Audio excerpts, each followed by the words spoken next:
Friends, welcome to JBPR creations. இன்றைக்கி பார்த்திங்கன்னா நம்ம ஹெல்த்தியான இந்த சம்மருக்கு ஏற்ற மாதிரி ஒரு கம்பங்கூழ் தான் பார்க்க போகிறோம். ஸோ அதுக்கு நான் ஒரு கப்பு நிறைய கம்பு எடுத்திருக்கேன்.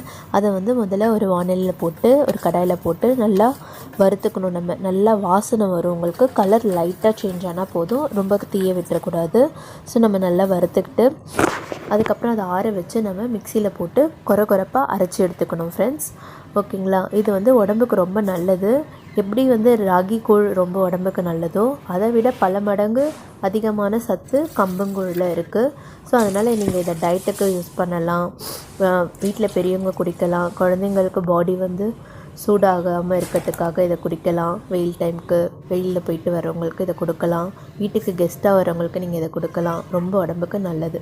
அதுக்கப்புறமா ஒரு கப்பு கம்பு மாவுக்கு நான் 5 கப்பு தண்ணி வச்சு அந்த தண்ணியில் ஒரு 2 ஸ்பூனு நல்லெண்ணெய், ஒரு 4-5 சாம்பார் வெங்காயம், ஒரு பச்சை மிளகா, கொஞ்சமாக உப்பு போட்டு கொதிக்க விடுறேன். அது நல்லா கொதித்தோடனே நம்ம அரைச்சி வச்சுருக்க அந்த கம்பில் ஒரு கப்பை எடுத்து போட்டு நல்லா விஸ்கு வச்சு நல்லா கலரணும்.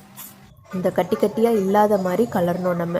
ஸோ அப்போ தான் நல்லாயிருக்கும். ஒரு 15 to 20 மினிட்ஸில் நல்லா வெந்துடும். வெந்ததுக்கப்புறம் அதை அப்படியே மூடி வச்சு நைட்டு ஃபுல்லாக வெளியிலே வச்சுருங்க. ஃப்ரிட்ஜிலலாம் வைக்கக்கூடாது. அதுக்கப்புறம் மார்னிங் எடுத்து நம்மளுக்கு எவ்வளோ தேவையோ அவ்வளோ மட்டும் எடுத்துக்கிட்டு மீதியை நீங்கள் ஃப்ரிட்ஜில் ஸ்டோர் பண்ணி அடுத்த நாளுக்கும் நீங்கள் யூஸ் பண்ணலாம். ஸோ அதில் தயிர், உப்பு போட்டு தண்ணி எவ்வளோ தேவையோ போட்டு நல்லா கரைக்கணும். உங்களுக்கு கூழ்லாம் கரைக்க தெரியும் இல்லைங்களா? அந்த மாதிரி நம்ம கரைக்கணும். ராகி கூழ் எப்படி கரைப்போமோ அதே மாதிரி. கரண்டிலாம் வேலைக்காகாது. ஸோ கையில் கரைச்சிங்கன்னா தான் நல்லாயிருக்கும்.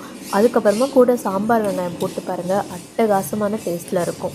ஓகேங்களா? குழந்தைங்களுக்கும் கொடுக்கலாம். எலும்புங்களுக்கு ரொம்ப சத்துமிக்க கூழ் இது. அதுவும் சம்மர் ஸ்பெஷல் இது. நம்மளோட பாரம்பரிய உணவில் இதுவும் ஒன்று. ஸோ நீங்களும் செஞ்சு ட்ரை பண்ணி பாருங்கள். உடம்புக்கு ரொம்ப நல்லது. என்னோடய சேனலை லைக் பண்ணுங்கள், ஷேர் பண்ணுங்கள், சப்ஸ்கிரைப் பண்ணுங்கள். தேங்க்யூ ஃபார் வாட்சிங் மை சேனல் ஃப்ரெண்ட்ஸ்.